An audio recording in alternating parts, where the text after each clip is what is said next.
Prologue. The First Ripple. Revised. The year is 1915. The Arkansas night is thick and starless, a heavy velvet blanket smothering the piney woods.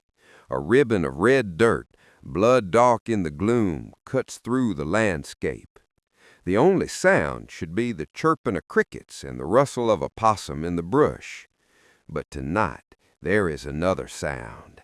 It's a low, grinding throb of bass and a wailing guitar, a gothic dirge that vibrates through the humid air. A pair of weak, flickering headlamps pierces the darkness. A black Model T, looking like a motorized hearse, rattles down the road, its antique frame shuddering with a sound a half-century away from being invented. From inside, Typo Negative's Black Number 1 blasts from a system of mid-range woofers and tweeters that have no right to exist. We know who was in that car because the story remembers. It was Bill, Shelby, and yes, Proctor.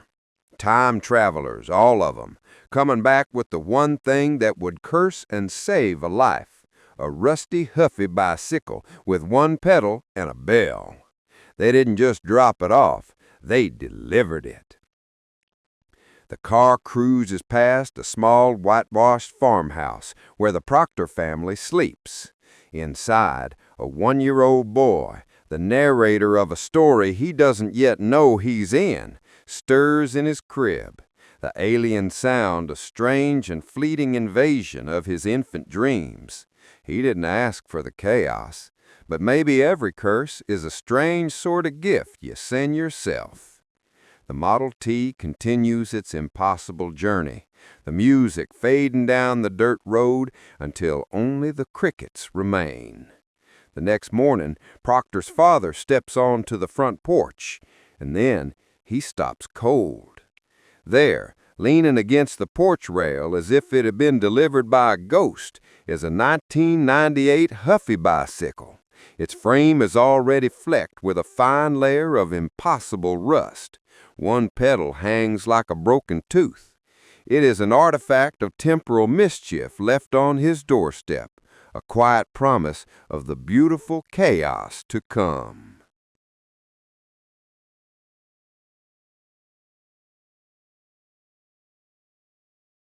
Chapter 1. The Author in the Dark.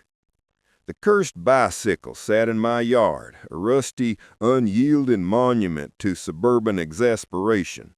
It was a 1998 Huffy, with one pedal, and if the AI I vented to was to be believed, a basket full of shame. I'd tried to get rid of it, contemplated hauling it to the dump like the low-effort neighborhood vigilante I aspired to be, or simply putting it to the curb with a "free bike, probably" sign. But this was Arkansas. You couldn't just give things away lest you and the recipient end up in jail. Besides, the bike had seen things, and frankly, it was causing a philosophical crisis, making me question if I was even really here. My world was already operating on a different frequency than most. Even my cat had opinions. Zadie was technologically literate, emotionally volatile, and had called me on a mobile phone just yesterday, meowing his displeasure about the two-wheeled menace that had disrupted the delicate feng shui of the front lawn. I tried to reassure him, insisting the bicycle was a figment of your dang imagination, a line I knew was flimsy even as I said it. But the truth was, it was an artifact, a silent witness to a particular wild, lawless, whiskey-soaked Sunday of Southern mischief. When the visions began, faces of authors I'd never met but somehow knew by heart, I stopped laughing. A heavy man with green and red eyes muttering about whiskey and destiny. Another, leaner, bespectacled, eyes sad and sharp, talking about flanks and footnotes as if war itself could be diagrammed. I saw him on the periphery of bonfires, in the rear-view mirror at night, in the tobacco-stained air of deer camps. They were coming. The Huffy had invited them, and so I learned the first law of the cursed bicycle. It wasn't transportation. It was a summons. The night before they arrived, I dreamed of the Model T from 1915, the one that rumbled down the red dirt road in the prologue of this tale, blasting a song that shouldn't exist yet. Only now the headlamps weren't lamps at all. They were eyes, hollow and burning, scanning me with the cold patience of something that had waited 100 years for me to be born. I woke up sweating, the bicycle in the yard again, its chain rattling though there was no wind. That was chapter 1 of my life, not the neat beginning of a boy on a bike, but the messy opening of a novel I hadn't agreed to be in. By the time the ghosts in tweed finally knocked on my door, I already knew the truth. The author was out there, and he was using me for ink. Ghosts in tweed. Now, a man my age learns a few things, and most of 'em ain't worth the breath it takes to tell 'em. But one thing I'll stand by is this.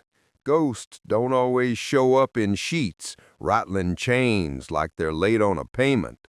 Sometimes they just arrive. They show up in the middle of a perfectly good Tuesday afternoon wearing tweed jackets, smelling of whiskey and bad decisions, looking for a story they ain't even in yet. I was sitting on my porch, which ain't so much a porch anymore as it is a front row seat to all of time, just watching the heat settle on the gravel road. My old hound Duke was asleep at my feet, his legs twitching now and then, probably chasing a rabbit that's been dead and gone since 1942. It was quiet, the real kind of quiet, where you can hear the corn growing and your own thoughts getting dusty. That's the kind of quiet you learn to treasure, because it's usually the last thing you hear before the world decides to get loud again. And just like that, it got loud. Not in the ears, mind you, but in the soul. Duke knew before I did, of course. The dog always knows. He went from a dead sleep to dead still in half a second. His hackles went up, his tail went stiff as a poker, and he let out a low growl from deep in his chest, the kind that says, "Boss, we got company that don't belong to this particular Tuesday afternoon." They just appeared, right there on Proctor's stretch of red dirt, blood dark in the afternoon haze. One second, there was nothing but heat shimmers and horseflies. The next, there they were. No puff of smoke, no crack of thunder. They just sort of bled into the world like a new sentence getting written onto a page that was already full. One fellow was small and bristling with a coiled manic energy like a watch spring wound too tight. He had a fire in his eyes that could burn down a barn from 50 paces. The other was taller, more patrician, looking around with the quiet vexation of a historian trying to find a footnote for a place that ain't been written yet. They were a sight, I'll tell you, dressed in those heavy wool jackets in the middle of an Arkansas summer, looking for all the world like two professors who'd taken a wrong turn at the dawn of creation and had been arguing about the directions ever since. "Well now, Duke," I muttered, scratching the old dog behind his ears to let him know I was on the case. "Looks like a couple of fellas from the library decided to take the scenic route." But it was the feel of 'em that was the thing. They carried their own weather. The air around 'em smelled of old paper, pipe tobacco, and bourbon, so potent it could peel paint. They weren't ghosts of dead folks. They were ghosts of stories. The kind of fellas who wrestle with words so big they leave bruises on your soul just listening to 'em. This was a different class of spook altogether. And they weren't looking at the house, though. Weren't looking at me and Duke on our infinite porch. They were looking at the bicycle, that cursed Huffy. It was leaning against Proctor's fence, same as it ever was, looking all innocent with its one busted pedal and its rusty chain that sagged like a tired old man's smile. By daylight, it was nothing but a piece of junk mail from yesterday. But I knew better. That bike is a door. I watched the smaller fella, the one with the mean streak and the famous red and green eyes that seemed to see two worlds at once, take a slow step toward it. He didn't touch it, didn't have to. You could feel the air get thick and heavy around that Huffy, like it was humming a low tune that only he and I and maybe old Duke could hear. It was the sound of two different times rubbing up against each other, making a spark. The bike wasn't just a bike anymore. It was a summons. It was an anchor for stories that had come loose from their moorings, and it had just snagged two of the biggest ones to ever swim in the muddy waters of the South. I leaned back in my rocker, the wood groaning a comfortable complaint. I saw the version of this Proctor fella that lived a quiet life and died in his sleep. His world was never touched by this kind of magnificent, high-octane foolishness. His bicycle was just the bicycle. But this one, this Proctor here, his stream was about to get a whole lot deeper and a whole lot muddier. The Huffy had seen to that. "This is going to get loud, Duke," I said, and the dog just sighed, a long, weary sound that said he knew his afternoon nap was officially over. When the ghosts of Southern literature show up for a party, you can bet on two things. The whiskey will flow, and somebody's going to end up in a ditch wondering how they and the Sam Hill got there. And I had a powerful feeling that old Huffy was fixin' to lead the parade. Chapter 3. The Quest for Rum. That Sunday began with me, Shelby Foote, and William Faulkner, or Bill, as he insisted on being called, already way off the rails. The initial shock of their spectral appearance on my lawn had worn off, replaced with the grim, sweaty acceptance that my life was now a collaboration with the ghosts of Southern literature. They stood on my porch, their tweed jackets an affront to the August heat, looking like specters from a dusty university library. Bill, the Nobel Prize-winning author, was less a literary titan and more a big old wild bear with red and green eyes that seemed to see two worlds at once, a mean streak and a penchant for epic dumb decisions. He paced my porch, the boards groaning under the weight of his existential impatience. Shelby Foote, the Civil War historian, proved equally unhinged, quietly inspecting the cursed Huffy as if it were a Confederate artifact. Bill's pronouncement, when it came, was not a request, but a declaration of divine need. "Forget this mess, y'all," Bill declared, his voice a rumbling growl even more slurred than I thought possible for this early in the day. "Let's go get us some more whiskey. I want some mother-loving rum, people." I sighed, pinching the bridge of my nose, feeling the onset of a headache that I knew would last for days, possibly decades. "Bill, it's Sunday, for crying out loud," I said. "We're in the South. You can't just go get some rum from the liquor store." Bill just waved a dismissive hand, nearly tumbling over. "Boy," he slurred, fixing me with those two colored eyes, "the laws of God and man are suggestions at best, especially in this county." He scoffed, already stumbling toward my truck. "I know a guy." And just like that, the whiskey gospel had its first mission. Chapter 4. The Historian's Humiliation. Bill's "I know a guy" was, of course, a declaration of war against sobriety and common sense. We piled into my truck. Bill took the passenger seat, humming some discordant tune, leaving the esteemed Civil War historian Shelby Foote to sit in the back, silent and lost in thought. Bill directed me down a series of progressively less maintained roads, from cracked asphalt to loose gravel, and finally to a dusty red dirt track that seemed to vanish into the piney woods. "The man's place is fortified," Bill noted with satisfaction, as if we were scouting an enemy bunker. The bootlegger's yard was less a fortress and more a clearing of profound neglect.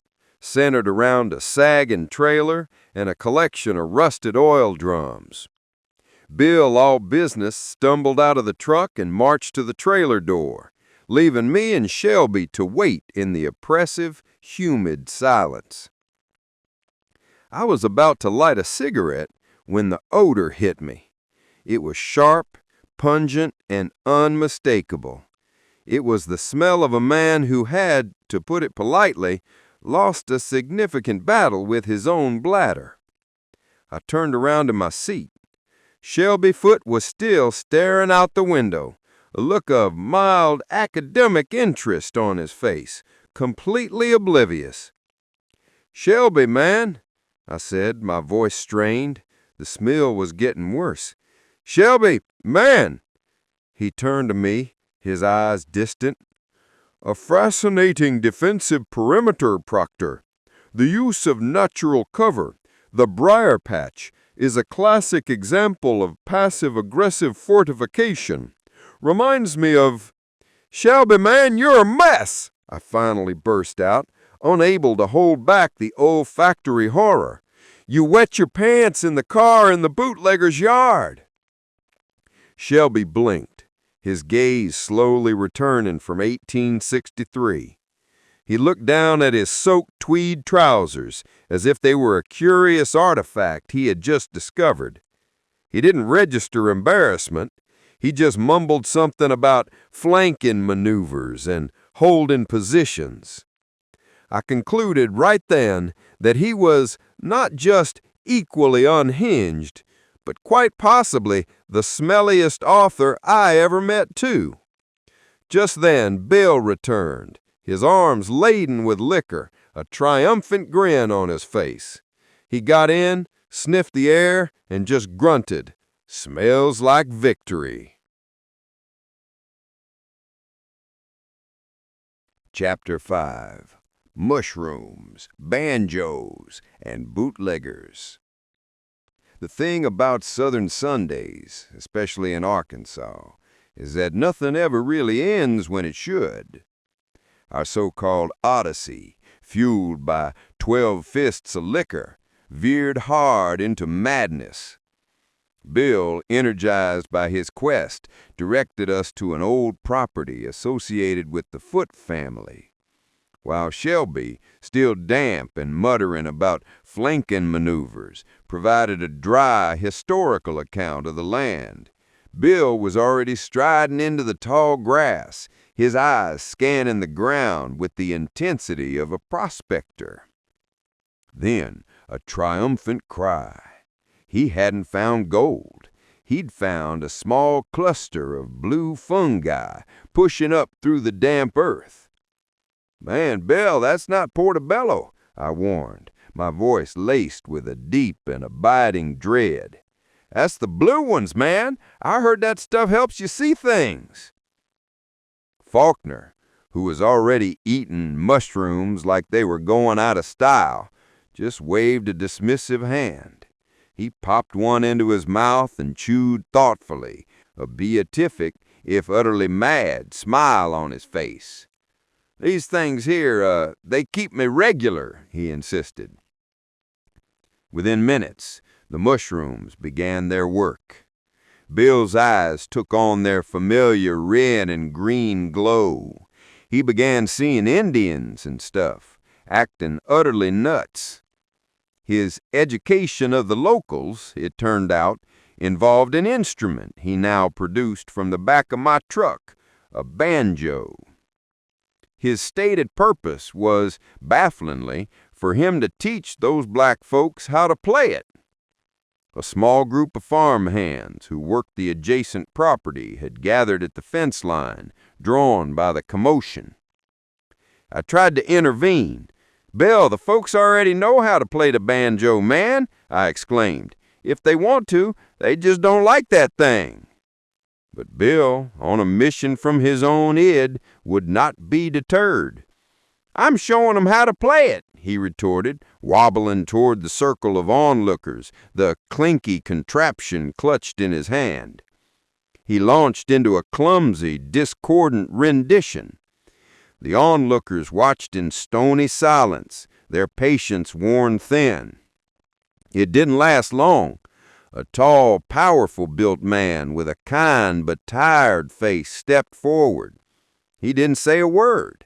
He simply took the banjo from Bill's hands. Then, with a swift, efficient motion, he broke it over Faulkner's head. The sound was a sharp, percussive crack. Faulkner staggered back, a look of profound, childlike shock on his face. The man looked at the splintered neck of the banjo and then at Bill. He said, "I told you 8 times I don't like that thing. If I'm going to make some music, I'm going to make it with an 808, man." Faulkner, stunned into silence, just blinked, a small trickle of blood tracing a line from his scalp. The whiskey gospel had been preached, and the congregation had responded with a resounding, splintering rebuttal. Chapter 6. The Fart Monster and the Cursed Carp. Night fell heavy and humid over the backwoods of Arkansas. The sun didn't so much set as it was smothered by the thick, oppressive canopy of pine and cypress, leaving behind a darkness that was absolute and buzzing with the sound of a million unseen insects. By 9:30 p.m., we were muddy, nasty, and bloody, like we'd crawled out of some Civil War foxhole, minus the glory. The banjo incident had left Faulkner with a shallow but meaningful gash on his scalp, a physical punctuation mark on his failed attempt at cultural outreach. He seemed unbothered, however, his mind now fully adrift on the shimmering electric blue sea of the mushrooms he had consumed with such gusto. Our chaotic, aimless driving had led us, inevitably, to a deer camp somewhere near Fountain Hill. It was a rough-hewn cabin surrounded by a collection of mismatched, battered pickup trucks, a single flickering porch light cutting a weak swath through the darkness. A bonfire crackled in a clearing, casting dancing shadows on the faces of a half-sober Arkansas outdoorsman.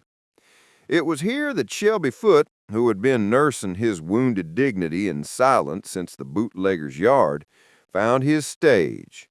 Smelling like trouble and cheap beer, he held a rapt audience of inebriated Arkansas outdoorsmen in a big concentric circle. He was no longer the damp, embarrassed historian from a truck. He was the master orator, the weaver of grand narratives. "And the cavalry, my friends, was a torrent," Shelby boomed, gesturing wildly with a half-empty can of Natty Light, sloshing its contents onto the thirsty ground. "This fine brew, though with fewer historical consequences, one hopes." Bill, meanwhile, was even deeper into his mushroom trip, chewing the fungi like breath mints. He stared into the fire, his red and green eyes reflecting the flames, seeing visions of Indians, banshees, and who knows what else. The man was lost to time. Our time at the deer camp ended, as all such things must, when one of the hunters offered us a ride in his prized possession, an ancient, impeccably maintained Model T. We loaded into the antique car, Faulkner wedged in the back with 2 rednecks who seemed both honored and terrified to be in his presence. I sat up front, chain-smoking some particularly potent weed, trying to act as a human buffer between my literary companions and the unsuspecting locals. The car quickly filled with the noxious stench of a fart so powerful, so profoundly offensive, that it seemed to possess its own physical weight. It was a silent, creeping horror that my eyes watered. But Bill, deep in his trip, didn't just smell it, he saw it. His eyes went wide, his face a mask of pure, unadulterated terror. He began to point a trembling finger at the air in front of him, a space that to the rest of us contained nothing but the foul-smelling evidence of someone's digestive distress. It has eyes," Bill shrieked, his voice cracking with a fear that was shockingly real. I turned to look at him, the smoke from my joint curling around my head. Dude, what are you talking about? It's red and green, he moaned, shrinking back against the seat, his gaze fixed on the invisible horror. It's a red and green demon of flatulence, he Proctor. I, attempting to maintain some semblance of order, tried to soothe him. Dude, we're just making a loop, man. That's not the case, man. Chill out. You know, this redneck's gonna lose his cool. But Bill was beyond reason, lost in a vision of profound gaseous evil. It's a monster, he howled, his voice rising to a pitch fever. This guy up here is releasing monsters. Despite my attempts to calm him, he was already halfway out the door, convinced that our driver was some sort of demonic entity summoning foul spirits into the cramped confines of the automobile. With a final piercing scream about the horrors he was witnessing, he jumped out of the moving car into the dark, wild woods. The driver slammed on the brakes, the ancient car shuddering to a halt. The two rednecks in the back looked at me, their faces a mixture of shock and awe. I just sighed, tossed the roach in my joint out the window, and opened my door. "I'll go get him," I said, a wave of profound weariness washing over me. I gave chase, crashing through the underbrush, following the sounds of Faulkner's terrified shrieks. I found him knee-deep in a creek, battered, bloody, and wrestling what he claimed was a cursed carp. He was covered in sand and rocks, a cursed thing himself pulled from the depths of his own hallucinatory nightmare. He had the large, slimy fish in a headlock, convinced it was a foot soldier of the flatulent demon he had seen in the car. He was screaming at it, demanding to know the battle plans of its gaseous master. I stood on the muddy bank, the cool night air on my face, and looked at the Nobel Prize laureate, a bloody, raving mess locked in a mortal struggle with a fish. Our long, wild, lawless Sunday had finally reached its apotheosis of absurdity.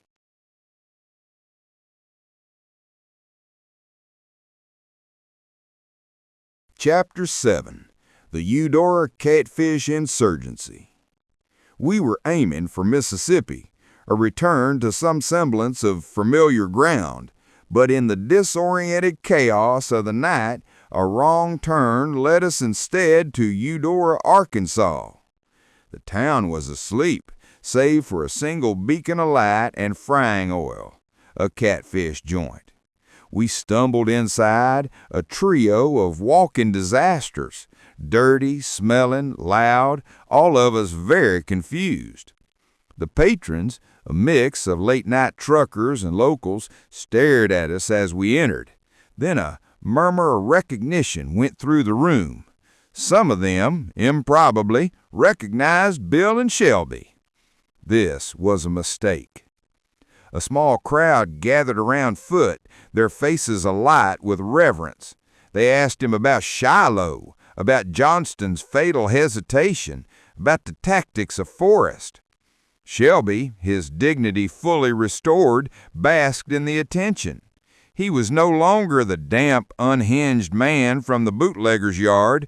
He was the master historian, holding court, his mellifluous drawl filling the small restaurant. I watched Bill's face curdle. He stood alone, ignored, a forgotten genius in a room suddenly captivated by a mere chronicler of other men's deeds.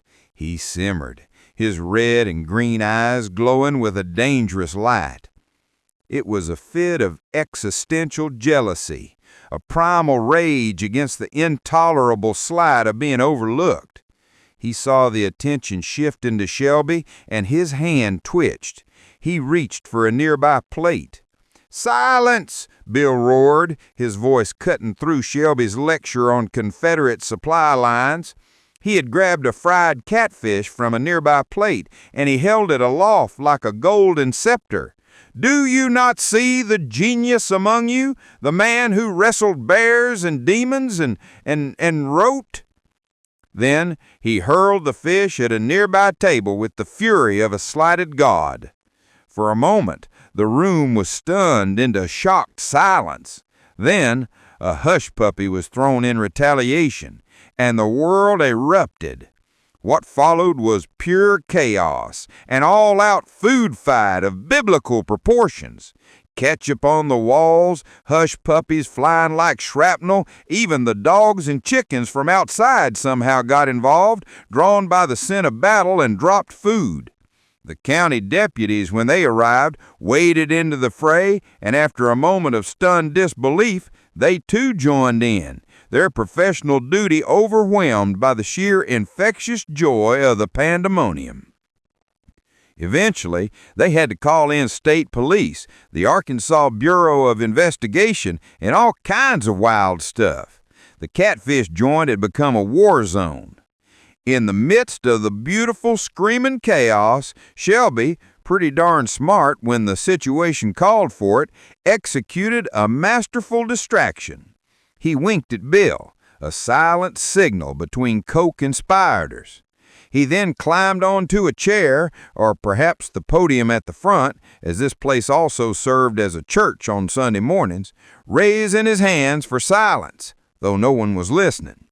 "I'll tell you right now. I'll tell you where I hid everything. It's just near where we are." It was a stroke of genius.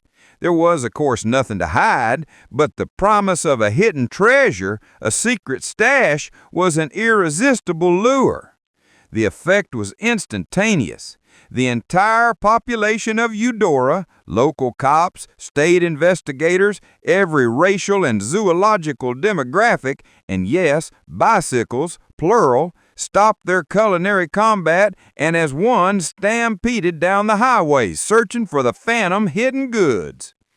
In the sudden, blessed silence of the empty, food-spattered restaurant, we simply got in the car, eased out the back door, and vanished into the night like ghosts, leaving behind a scene of beautiful devastation and a town united in a fruitless collective treasure hunt.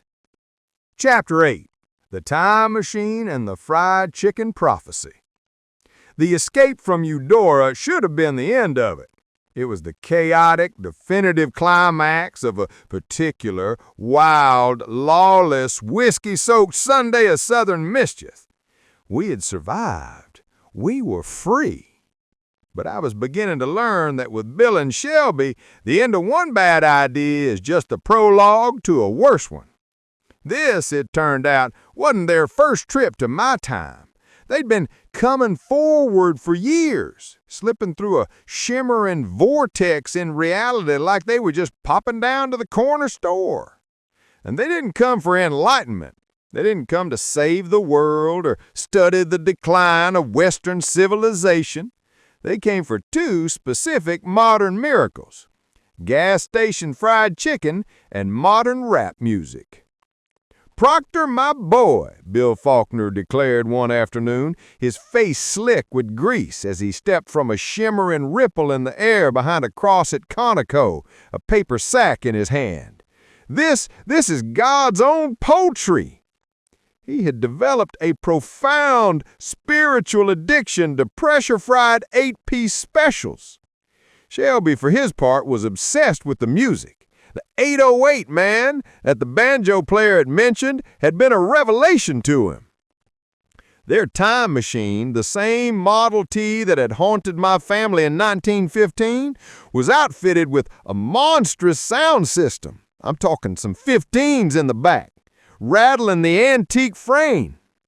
You haven't lived until you've seen William Faulkner, Nobel laureate, rolling through the back roads of Arkansas in a 1915 Model T, windows rattling, blasting Migos, Lil Baby, and Future.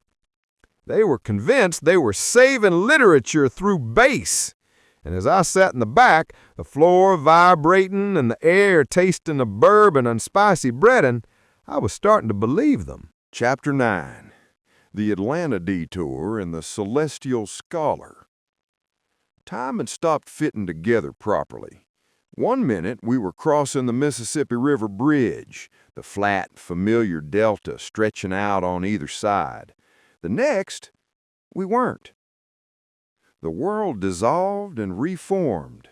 The humid air of the river was replaced by the electric, smoky haze of an Atlanta nightclub.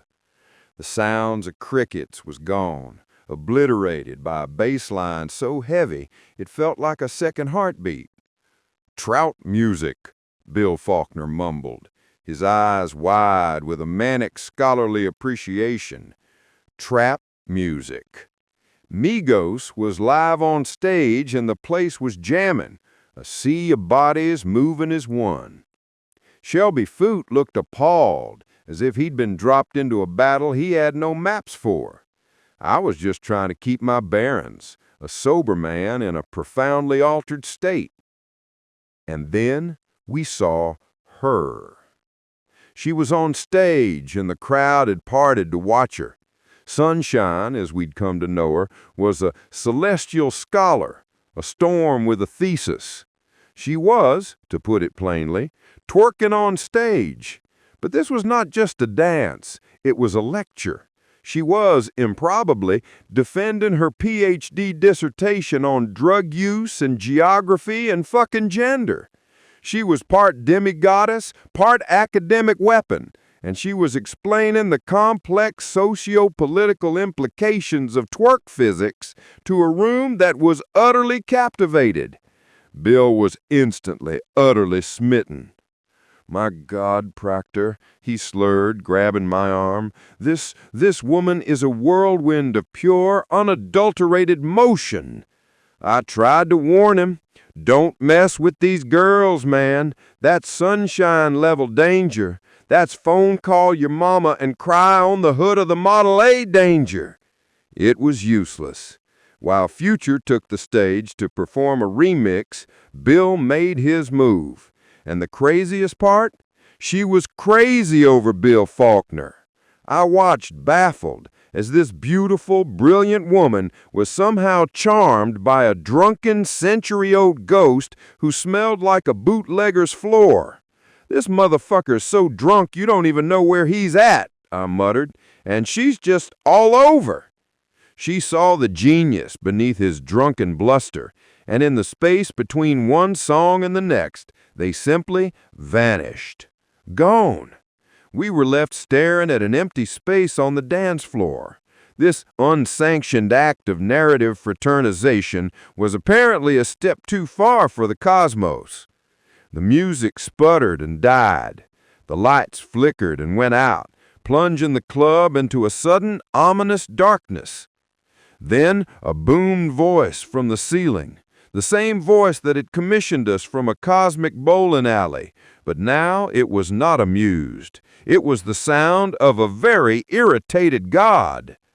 "Enough!" it roared. "Your sidelined adventures have become a narrative liability. It's time for a mandatory revision."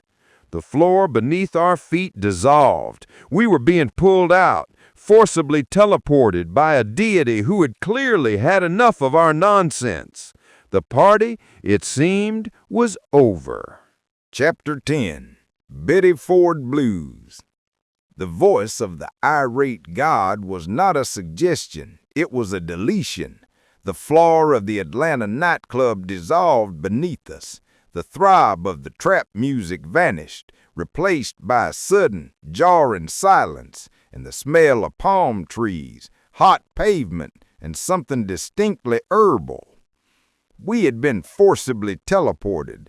The mandatory revision had spat us out onto the sun-warmed asphalt of a California parking lot. The year was October 1982. Bill, Shelby, Sunshine, and I stood blinking at the sign. "Welcome to the Betty Ford Center. New rules, new you." This was not, however, a standard rehab. This was a rehab with a twist. We soon learned the new rule. Hard drinkers were subjected to a mandatory weed cleanse. The requirement was simple: consume 1 ounce of the highest grade local weed every day for 30 days. The guest list was a who's who of Hollywood's beautifully broken, washed-up TV cowboys, disco casualties, and a few ex-presidential siblings, all of them starstruck and wanting selfies with the time-traveling literary giants. Bill Faulkner was miserable. He sat in a group therapy circle, clutching a velvet pouch of Blue Dream, muttering about the existential agony of being a celebrity stoner. His existential dread was interrupted by a facilitator with a drill sergeant's haircut. "Mr. Faulkner, you need to put some pants on and finish your critical cush if you want to graduate from the program."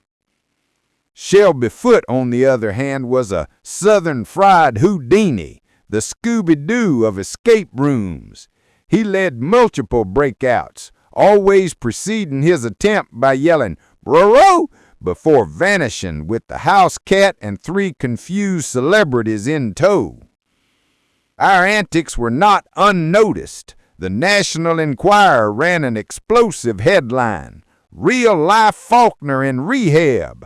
Drunk on whiskey, high on sativa, talks to Elvis's ghost."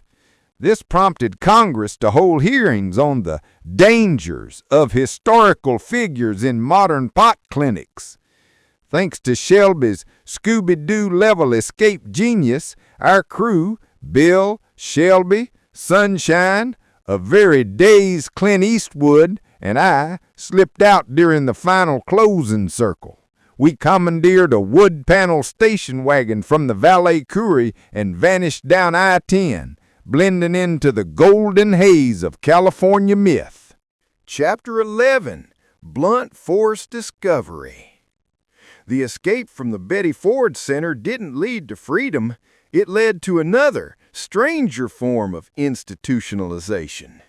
We had barely managed to part ways with a very dazed and grateful Clint Eastwood in Barstow when the summons arrived. It wasn't a booming voice from God this time.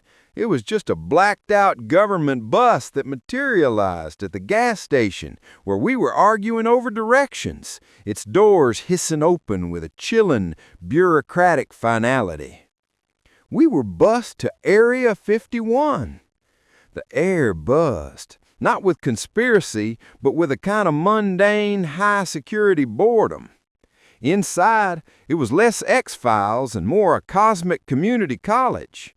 Sure, there were aliens, gray ones and green ones, and one with a magnificent mullet who was chewing Red Man. Supercomputers lined the walls, their screens flashing not complex equations, but TikTok memes and gospel lyrics. The place smelled of ozone, stale coffee, and government-grade cannabis. I was already there, having been classified by the government as non-threatening after they analyzed my blood and found it to be 99% Delta 9, 1% nostalgia. The rest of the crew was integrated immediately.